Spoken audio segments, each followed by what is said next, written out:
Were you rolling around with security at any point in your life, or you don't feel the need to ever really do that? No, I have used security when I go to certain places, but mostly the security is just so like times when I don't want to be bothered, like taking pictures and stuff like that. Right. Like a couple times I've been to strip clubs where I experienced like I don't know why guys want pictures of me when I'm in a strip club when there's a bunch of naked chicks around. But it's been a couple times where like I'm out celebrating with a friend or a birthday. I'm like I don't want to be bothered for pictures today, so I brought security.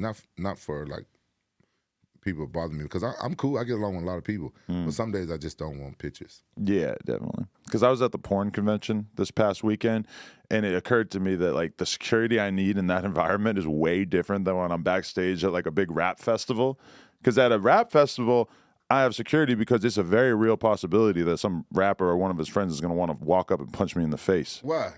Just talking shit, But then at the porn convention, it's like the security is not anywhere near as big, and they're basically just there to make sure that the dudes don't get too creepy with the girls, / that there aren't too many dudes like running all around me trying to take selfies. If I want to get out of that situation, that I'm able to sort of like have some control over it, Yeah. And I was seeing how different it was when the security wasn't around for like 10 minutes and the way that the dudes were getting too close to the girl and shit. Like when you have those dudes, it definitely changes the feel. Yeah, I was wondering why you would need security at a porn convention. I was thinking, is he worried about girls going up trying to rape him or some shit? Well, some of the trans performers.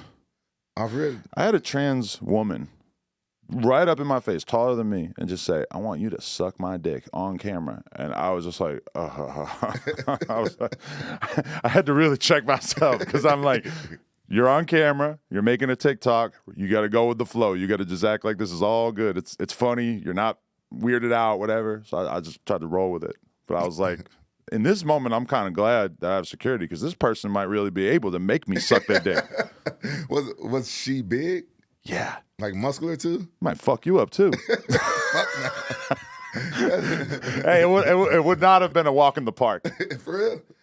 Man, I ain't never had nothing like that happen to me. Yeah, I saw a lot of things last weekend that I never seen before. Oh, I don't know how I would. What did you do? What you say? Maybe later. I honestly can't even remember what I said, but I was like, I said something. I don't know. I bet he said maybe later. I have to consult the tape to see exactly what was said, but I definitely didn't know what to say. Because there's a few things, like, we had a fight on here. I actually showed it to you when we were at Brendan Schaub's spot. Where, oh, yeah. So we had one guest who basically called another host on the podcast. He kept calling him a bitch.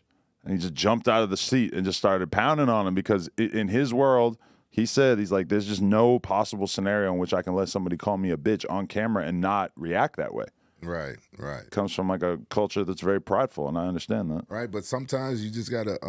I understand because in my culture, it's the same. Right, it's the same. You can't call another man a bitch, and that's why MMA is hip hop, but in a sporting context. Yeah, but even before I became an MMA fighter, I'm from Memphis. Right, you just can't call another man a bitch. Yeah, you just can't. There's something you can't do without consequences. But now, a motherfucker can call me a bitch. I'm like, okay, yeah, I'm a bitch. All right.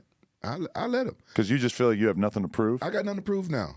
I got nothing to prove because I know that I could kill that motherfucker. I know I can hurt him. And like, who's the bitch here? Or at the very least, you break his jaw, and then you've got to deal with getting arrested, and he's going to sue you. Right. And it's like you might be out like $100,000 or some shit if you break this guy's jaw. Right, it ain't worth it. And at this point in your life, I mean, you do not have anything to gain from knocking out some guy at McDonald's. It's just the TMZ article is going to make you look like a psycho. It's not going to be like, oh, Rampage is a hard ass. Right. Then I can get canceled, and it'd be hard for me to get the little B movie roles I be getting and stuff like that.